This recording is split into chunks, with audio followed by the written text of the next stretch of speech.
Bonjour à tous. Delphine Stricker, on est ravis de vous accueillir. Moi aussi, je suis ravie d'être là.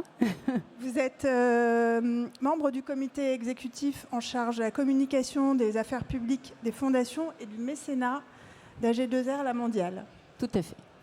Alors AG2R La Mondiale a longtemps été associé au cyclisme avec 28 ans de présence dans ce sport. Aujourd'hui, le groupe a pris un nouveau virage avec le running. Donc c'est une transformation très intéressante pour comprendre l'évolution du sponsoring sportif. On ne parle plus seulement d'engagement, mais de visibilité, de participation et de performance. Donc on vient de le voir, 28 ans de présence dans le cyclisme, c'est pas rien. Et pourquoi avoir décidé aujourd'hui d'ouvrir un nouveau chapitre avec le running ? Alors, bonjour à tous. Donc, effectivement, vous devez, j'espère, connaître le nom d'AG2R La Mondiale, puisqu'on a été pendant 28 ans sponsor d'une équipe cycliste qui a évolué en World Tour. Aujourd'hui, elle s'appelle Decathlon CMA CGM, parce qu'effectivement, au bout de 28 ans, on a décidé d'arrêter ce sport qu'on a adoré. Mais au bout de 28 ans, on s'est aperçu que, en fait, on était, certes, on avait notre maillot en gros à la télé, c'était massif, hein, effectivement, et nous, ça nous a permis, c'est un très beau bilan, de passer de 14% de notoriété assistée, ce qui n'est pas terrible, à 80% aujourd'hui. Donc, quand on dit AG2R La Mondiale, les gens connaissent la marque, mais parfois, et souvent d'ailleurs, on dit « Ah, mais vous fabriquez des vélos ». Alors, c'est là que ça ne marche plus. Donc, il y a 2 ans, on a eu la chance de nouer un partenariat avec Decathlon, qui est venu. On a travaillé ensemble pendant 2 ans et au bout de 2 ans, c'est apparu comme une évidence qu'il devait reprendre cette équipe qu'on avait accompagnée si longtemps et il devait la faire grandir parce que par ailleurs, le vélo, c'est un sport qui coûte de plus en plus cher.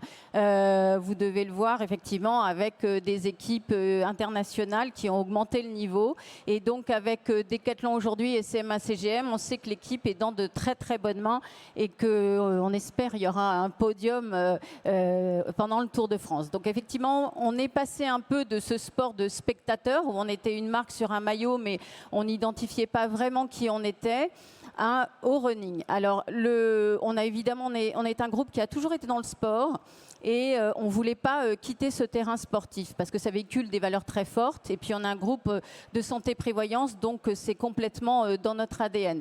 Et en fait, le running s'est imposé assez vite avec 12 millions de participants. On s'est dit qu'on allait pouvoir engager beaucoup plus. Et puis, voilà, on va raconter l'histoire. Alors, justement, qu'est-ce que le running vous permet aujourd'hui de faire que le cyclisme ne vous permettait pas ? Alors, avec le running, alors il faut savoir qu'aujourd'hui, on a déployé, en fait, on a eu un coup de chance. On a déployé notre stratégie très, très vite, puisqu'on est aujourd'hui la première entreprise qui sponsorise la course à pied. On a entre 160 000 et 200 000 dossards partout en France, dans des grosses courses, type Marseille-Cassis, à Paris, le 10K de Montmartre, le semi-marathon. On sera au marathon de Bordeaux, marathon du Beaujolais. On a fait l'Urban Trail à Lille. Donc avec tout ça, on a une communauté énorme et on est passé d'un sport de spectateurs à un sport de participants. Les personnes qui portent notre dossard, elles ont un engagement plus fort avec la marque. Elles ont notre nom. On les accompagne, on les prépare pour la course. Donc c'est plus participatif et plus vécu. Et puis surtout, ça nous a permis de faire participer nos collaborateurs et nos clients. Et sur les 10K de Montmartre, qui était notre première course annuelle, on avait 400 collaborateurs qui couraient. Et je peux vous dire que c'est encore une immense émotion de penser aujourd'hui, au moment où je les ai vus tous démarrer avec nos t-shirts, la marque, j'en ai encore une certaine émotion, avec se tenait la main à l'arrivée, c'était magnifique. Avec un très fort maillage territorial. Justement, qu'est-ce que ça dit dans la stratégie d'AG2R La Mondiale ? Alors nous, on est un groupe très implanté dans tous les territoires en France et c'était effectivement le tracé du Tour de France. On en est un peu dépendant parce qu'il ne passe pas forcément partout en France. Et donc là, on est présent partout en France et chaque direction régionale complète aussi ces grandes courses avec des courses en région. Donc ils peuvent faire participer les collaborateurs, les clients.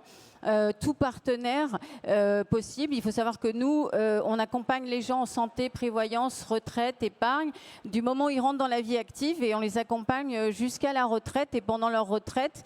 Et l'avantage du running, c'est que vous pouvez le pratiquer à tout âge et n'importe où. Donc on est le partenaire en santé et jusqu'à la retraite et aussi le partenaire de santé, prévoyance santé avec le running. Alors le titre de cette séquence, c'est fin du logo, début de la performance. Concrètement, comment on passe d'une stratégie de logo visible finalement à une course, sur une course à une vraie stratégie de visibilité? Alors ça, c'était vraiment le défi, effectivement, puisque c'est un chiffre qu'on va surveiller. Là, on démarre. Évidemment, on n'a pas la visibilité télé, comme on l'a avec le Tour de France, qui est massive.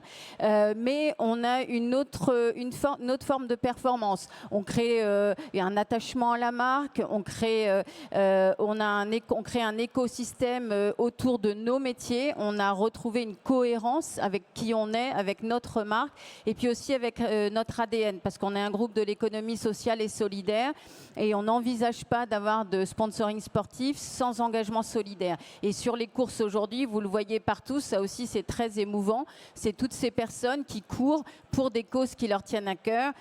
Sur le semi-marathon, il y avait une équipe de jeunes qui couraient pour Curie parce qu'ils étaient touchés dans leur famille par cette maladie terrible. Et vraiment, c'est très émouvant. Donc on crée un engagement supérieur et ensuite on mesure.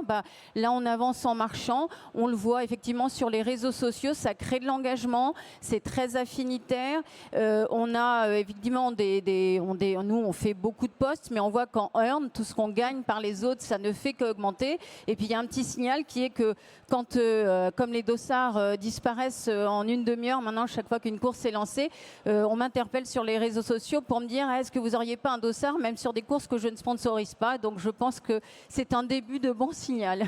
Oui, vous l'avez dit, en effet, la mesure de la performance est beaucoup plus difficile. Peut-être un mot sur justement la comparaison avec le cyclisme, où finalement la visibilité elle est beaucoup plus immédiate.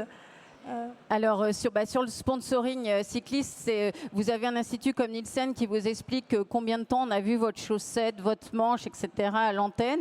Et vous avez un équivalent média dont vous espérez qu'il sera équivalent à l'investissement que vous avez mis. Mais il est aussi très dépendant, c'est le Tour de France qui fait 80% de la visibilité annuelle, de la performance de votre équipe au moment du Tour de France. Si vous n'êtes pas dans le peloton de tête, c'est pas terrible. Si vous êtes dans le peloton de tête, c'est extraordinaire. Alors effectivement, là, cette année, on a un prodige qu'on avait fait venir dans notre filière de formation qui est Paul Sexas, qui va sans doute faire des miracles. Mais bon, voilà, on vibrera quand même encore un peu. Mais effectivement, c'est plus long, mais c'est plus affinitaire avec la marque, c'est plus en cohérence et moi, j'y crois beaucoup. Alors pour revenir sur la prévention santé, le running permet en effet de porter pas mal de messages qui vont parler de santé, de bien-être et d'engagement. Concrètement, comment est-ce que ça se traduit dans votre stratégie ? Alors, on a créé, nous, une communauté qu'on a appelée à toutes, avec des S allures. Le bon rythme, c'est le vôtre.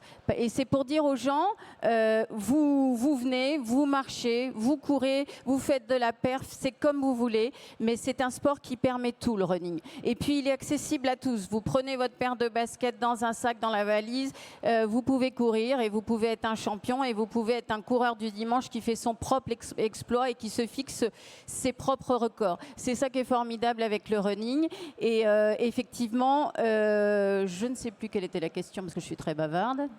Du bien-être et de la prévention santé. Et par ailleurs, effectivement, on crée toute une plateforme de conseils en santé, de coaching, de nutrition.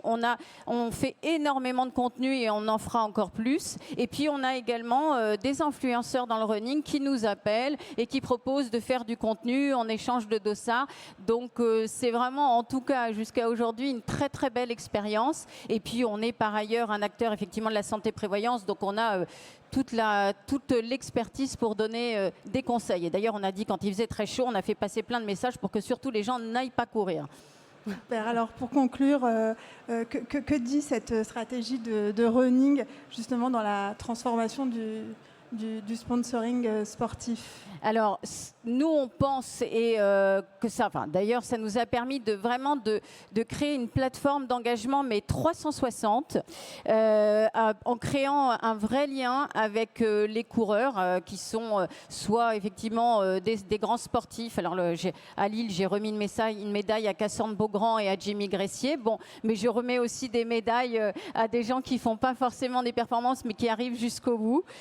Donc, on crée un lien très fort avec les dossards, avec tout l'univers qu'on crée avant, pendant et après la course. Et puis il y a une ambiance folle tout au long de la course. Et puis on touche à la fois les coureurs et puis tous ceux qui accompagnent pour encourager. Et c'est vraiment très émouvant de voir tout ça. Et puis donc effectivement, on a une visibilité beaucoup plus affinitaire avec nos cibles clients qu'on l'avait forcément sur le Tour de France où c'est plus large. Et puis on engage nos collaborateurs, on peut faire courir nos clients, on a un ancrage territorial partout sur les territoires. Et puis on revient à une forme de cohérence avec notre marque, nos métiers, effectivement avec nos thématiques de prévention santé et d'engagement très fort dans des actions solidaires. Merci infiniment, Delphine Stricker. À très bientôt. Merci.